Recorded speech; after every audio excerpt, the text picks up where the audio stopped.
feature returns a lot, and I've even made a ranking of my top 10 favorite levels in the game. But I decided that I love this game enough to make a ranking of every level in the game, including all the boss stages, for a grand total of 71 awesome stages. So, let's get started on our rankings. Number 71, Shifty Smashers. This is the third temple of the game, and it's easily the worst level because it's so slow. Every 2 seconds you just have to wait and stand there for the platforms to move around. Getting crushed is annoying, but because the level is so boring, it's easy to do. So either way, you're not going to be having fun. Whether you're rushing and you'll easily die, or you're going slow and you're just not having a good time. Number 70 is Perilous Passage. This is the 6th Kong temple of the game. Trust me, a lot of these are going to be low. And this one is in a vertical auto-scroller with lava. Yeah, not off to a great start. It also has electric bugs you have to avoid unless you know the patterns. It can be very annoying trying to avoid them, even if you do know the patterns. The puzzle pieces weren't that great either. Either way, this level's just a recipe for disaster. Number 69 is Treacherous Track, the 7th Kong temple of the game. It's one of the later ones, but it's not really one of the most difficult ones. I mean, all you're doing is waiting on the platform and hitting switches and dodging enemies and ducking for spikes. I don't know, it feels really slow again. Not as slow as Shifty Smashers, granted, but still not that interesting. Number 68 is Tumbling Temple, the 2nd Kong temple of the game. This one has some enemies you don't see until later in the game, such as the skeleton enemies from the cliff and the bats from the cave. There is lava too and sinking platforms, but it all feels kind of generic for a game as creative as this. Overall, there isn't really much interesting other than here, although it can get pretty chaotic with the clean grass near the end. Number 67 is Jagged Jewels, the 4th Kong temple, one of the most difficult ones. We have to avoid spikes and these skewer platforms like from the Mario games. It's pretty challenging, and I can respect that, but it also doesn't feel slow, which is why I place higher than some other Kong temples. Still, nothing fantastic. Number 66 is Platform Panic, the very first Kong temple. This one is basically just jumping on platforms and they sink soon after. This is also a fun one because you can speedrun it pretty well, and it's simple but enjoyable. And finally we get to normal levels, number 65, Treetop Bop. Now Treetop Bop's the first Rambi level in the game. It's only the third level in the game, and you're pretty much just rushing on treetops the whole time, which is pretty cool, but I don't understand how Rambi could be on top of all these trees and not fall through. Anyway, so this could be a pretty fun level compared to some of the ones we talked about so far, but in terms of the rest of the normal levels, and even some of the jungle ones, it's nothing that special. Number 64 is King of Cling. King of Cling's the second level of the game, coming right before Treetop Bop. It's a little more fun because I like hanging onto this clinging grass, and it can be pretty fun to run through too. It really represents what this game is all about, only the second level, but like I said, it's only the second level, so nothing exciting. Number 63 is Mowgli's Mound, the first boss in the game.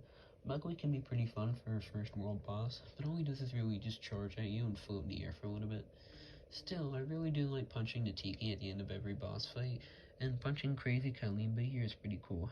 And I also like how Mowgli's innocent at first, just eating bananas. Number 62 is Pinchin' Pirates, the second boss fight in the game. All you're doing is jumping on the 3 crabs, and then when they're in a stack, and they stick their arms up, you roll into them, and then you jump on all of them again. This battle isn't too interesting on its own, but it certainly helps that the theme for it is really good, although there is a lot of great music in the game. Number 61 is Movin' Melters.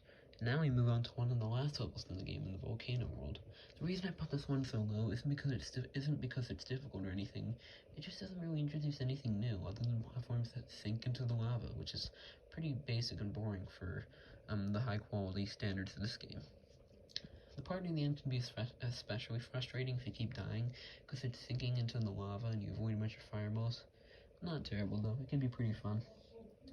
Number 60 is Bobbing the Saw, the level that comes right before Moving Melters.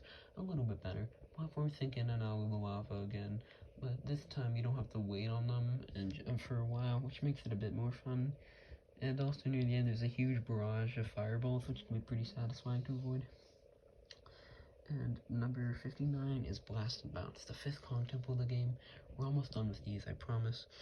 Now, this one is pretty fun compared to the others. It's very difficult. It's basically just timing all your barrel shots right and avoiding all these spiky tiki guys. And you spin around these barrels and you have to get the timing right. And you have to use these tires, which appear pretty sparingly in this game, but they always are a fun time whenever they're in a level. And these can be really fun to avoid, and it's so satisfying beating this level like quickly, which is why I put it higher than the other ones. Number 58 is Tip and Totems. This is another level where it doesn't really bring anything new to the table. It's in the forest world, and the forest world has some pretty awesome levels, but this isn't really one of them. Again, it's just an auto-scroller waiting on these tiki totem platforms. Nothing too interesting, and they bring back the bats for some reason. Number 57 is the Amp Dungeon. This is the ruined level where you have a bunch of these spinning platforms on wheels. It kind of feels like a Ferris wheel ride, and you can actually beat this level in under a minute, which is pretty impressive. Of course, it's not a bad one, but it's pretty basic. But I do like that huge shark that jumps out at the end. I gotta admit, just that one part makes it more fun.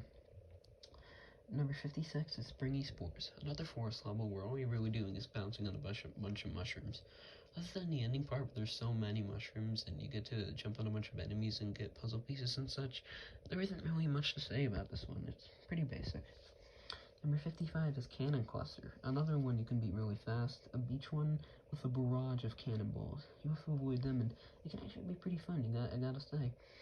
Especially when you have to take a barrel all the way to the end to get to a bonus room, which can be pretty satisfying when you do correctly. Still, it's mainly just running, right? Number 54 is Jungle Hijinks, the first level of the game.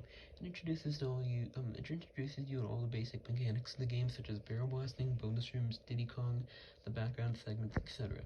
The most fun part of this level comes at the beginning, when you're just absolutely violently shaking your Wii Remote and Nunchuck to knock Crazy Kalimba out of the DK treehouse. You can even go back inside and slam the ground to watch the TV play the intro of the game, which is pretty cool. Number 53 is Canopy Cannons. This level is the first barrel blasting one in the jungle world, too.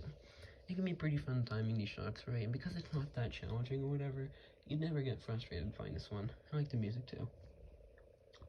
Number 52 is Sloppy Sands. This is the second level of the beach world. Now, the first half of this level isn't anything too amazing. You do have to avoid these squids that are being fired out of these cannons, a la the bullet bills from the 2D Mario games.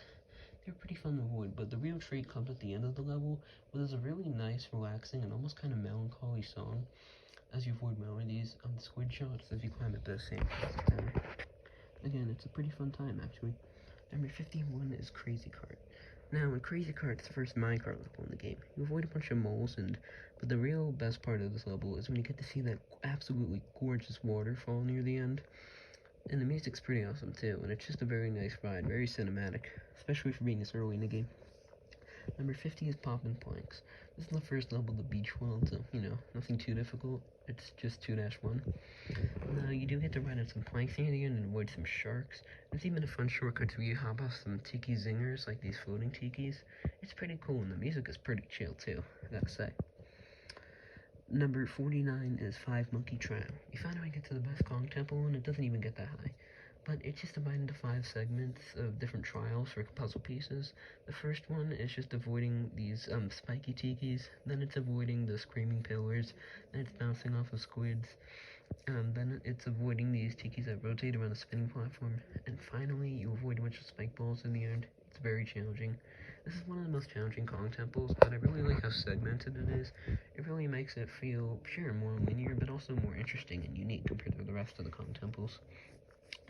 And number 48 is Peaceful Pier, the first rocket barrel level in the game. We have to avoid a bunch of the crabs, the scurvy crew, which is actually the trio of the pirate crabs you fought later on in this world. You avoid a bunch of their cannon shots, and the theme that plays this level is absolutely amazing. Other than that, though, it's just pretty easy. That's to be expected, seeing as these rocket barrel levels, they can be pretty challenging, so it's nice to have something easy the first time around.